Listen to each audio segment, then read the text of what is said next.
The proceeding is currently suspended.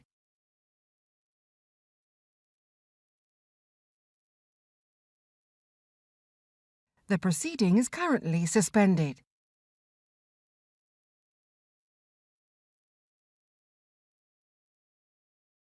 The proceeding is currently suspended.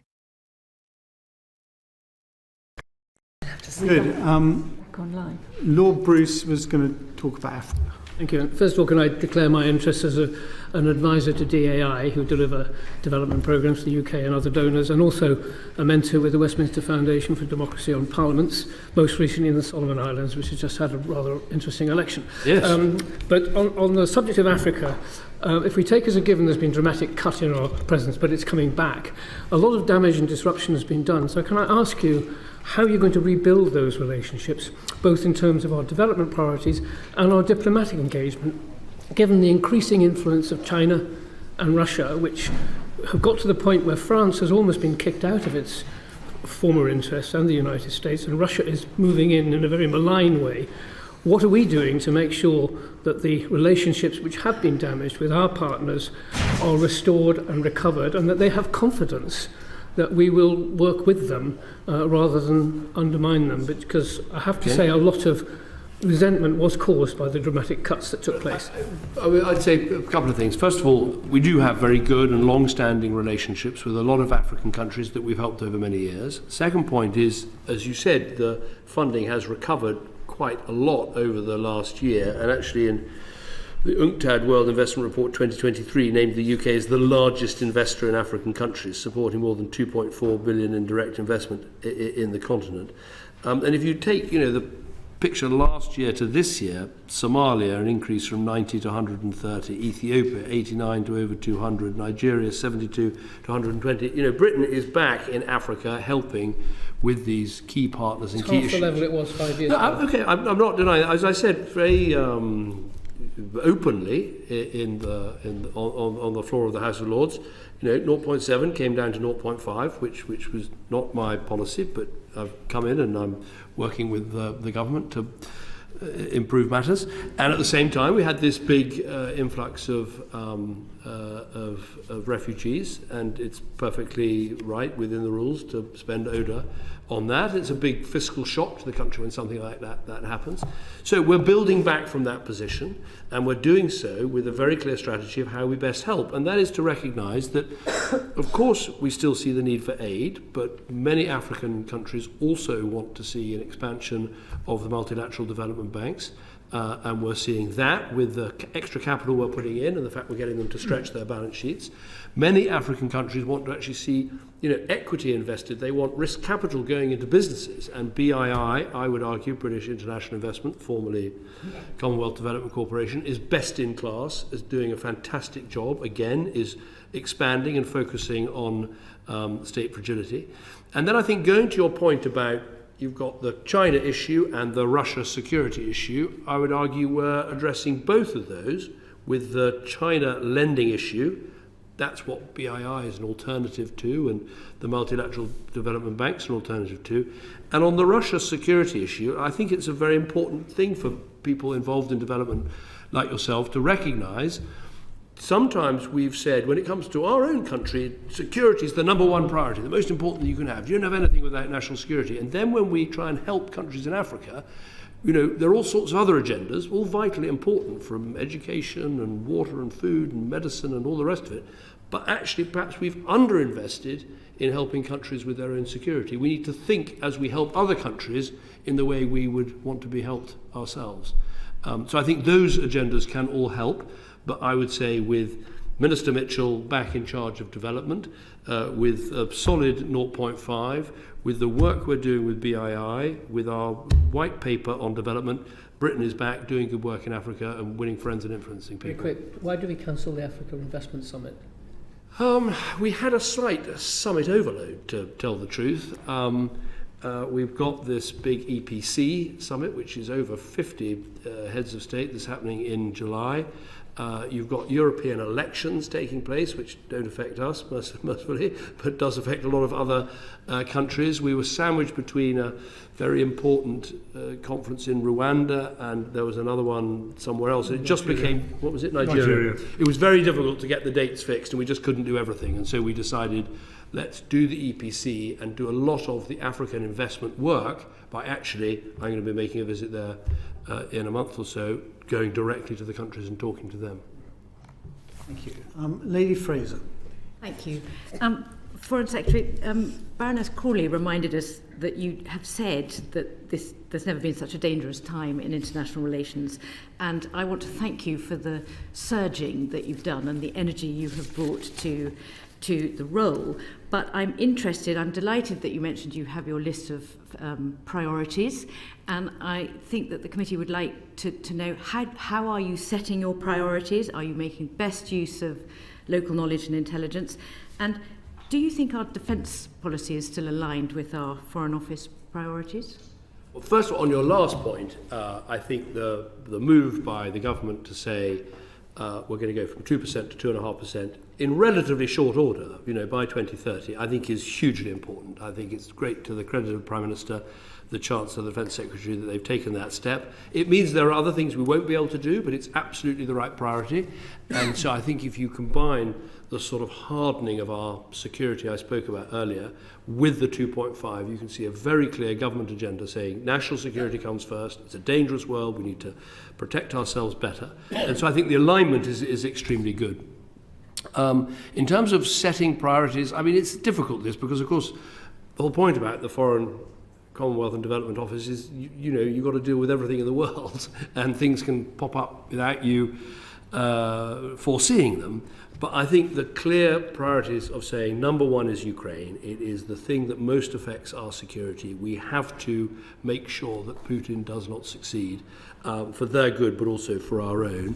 The secure and stable Middle East being the second, because it's not just important in itself, it spills over into our own country, our own domestic situation.